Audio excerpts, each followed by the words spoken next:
पतिव्रज पति श्यामा श्याम पतित पावन सीताराम।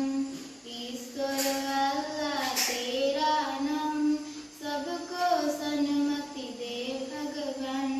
रघुपति राघव राजा राम पतित पावन सीताराम।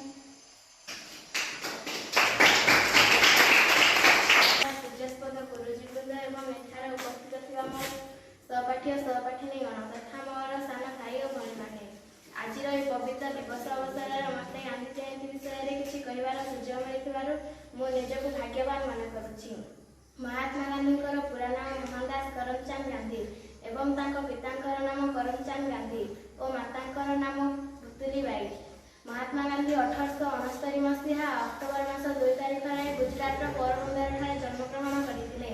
1882 मसीह 13 वर्ष बयस से कस्तूरबा गांधी को विवाह करते। महात्मा गांधी से जड़े समयानुवर्तिता से सठिक समय निर्दिष्ट कार्य करुले।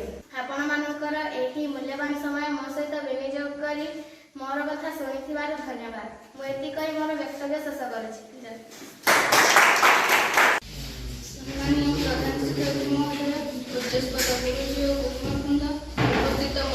छोट बड़ भाई भाई मैंने तथा मोर सहपाठी और सहपाठी गण आज पवित्र गांधी जयंती में मत किसी कहबार सुजोग मिलने मन करुच्छी। आज हूँ अक्टोबर 2 तारिख गांधी जयंती। व्यायाम और क्रीड़ा बाध्यतामूलक करते किंतु गांधीजी लाजकुल से पाठ सहित यार कौन पर्व ना भावुले। परवर्ती समय से अनुभव कले